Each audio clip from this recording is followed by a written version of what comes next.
Hello, ഞാൻ Bindu Samper, internationally certified makeup artist, hair stylist and sari drapist. ഇന്ന് ഞാൻ ഒരു ചോദ്യത്തിനുള്ള ഒരു മറുപടി ആയിട്ടാണ് വന്നേക്കുന്നത്. കാരണം എല്ലാവരും എന്നോട് ചോദിക്കും HD makeup, air brush makeup അത് എല്ലാവർക്കും ഒരുപോലെ സ്യൂട്ട് ആവുമോ എന്ന് ചോദിക്കാറുണ്ട്. HD മേക്കപ്പ് എന്ന് പറയുന്നത് എന്താണെന്നറിയോ?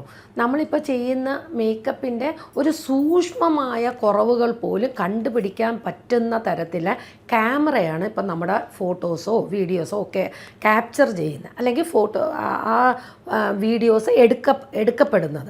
അപ്പോൾ അതിൽ ഒരു കുഞ്ഞു പാളിച്ചകൾ പോലും കണ്ടുപിടിക്കാൻ പറ്റുന്നതുകൊണ്ട് നമ്മൾ അത്രയും ക്വാളിറ്റി ആയിട്ടുള്ള അത്രയും ആ ഒരു ഫോട്ടോസിൽ ഒരു കുറവുകൾ വരാത്ത മാതിരിയുള്ള ഒരു മേക്കപ്പിനെയാണ് ഈ HD മേക്കപ്പ് എന്ന് പറയുന്നത്.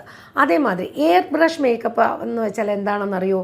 അത് വന്നിട്ട് ആക്ച്വലി ഒരു സിലിക്കോൺ ബേസാണ്. ശരിക്കും എയർ ബ്രഷ് മേക്കപ്പുകൾ ആദ്യം പ്രചാരത്തിൽ വന്നത് എന്തിനാണെന്നറിയാമോ? നമ്മുടെ അണ്ടർ വാട്ടർ ഷൂട്ട്. അതിൽ ഒരിക്കലും അത് ഇളകിപ്പോവില്ല. കാരണം അത് നമ്മുടെ യഥാർത്ഥത്തിൽ പറഞ്ഞാൽ ഒരു പ്ലാസ്റ്റിക് കവർ പോലെ നമ്മളൊരു തിൻ ലെയർ അതങ്ങ് ഫേസിലേക്ക് അപ്ലൈ ചെയ്യുവാണ്. അതേമാതിരി മഴയത്ത് എടുക്കുന്ന ഷൂട്ടുകൾക്ക് അത് ഏറ്റവും ബെസ്റ്റ് എയർ ബ്രഷ് മേക്കപ്പാണ്. അല്ലാണ്ട് ഇപ്പോൾ ഓരോ മേക്കപ്പിന് അതിൻ്റേതായ ക്വാളിറ്റികളുണ്ട്, അതിൻ്റേതായ കാര്യങ്ങളുണ്ട്. അതുകൊണ്ട് ഒന്നിനെയും മാറ്റി വയ്ക്കാവുന്നതല്ല. അപ്പോൾ ഈ ഒരു അറിവ് നിങ്ങൾക്ക് ഉപകാരപ്പെട്ടു എന്ന് ഞാൻ വിശ്വസിക്കുന്നു. വീണ്ടും പുതിയ ഇതുപോലത്തെ ടിപ്സുമായിട്ട് ഞാൻ വരുന്നു.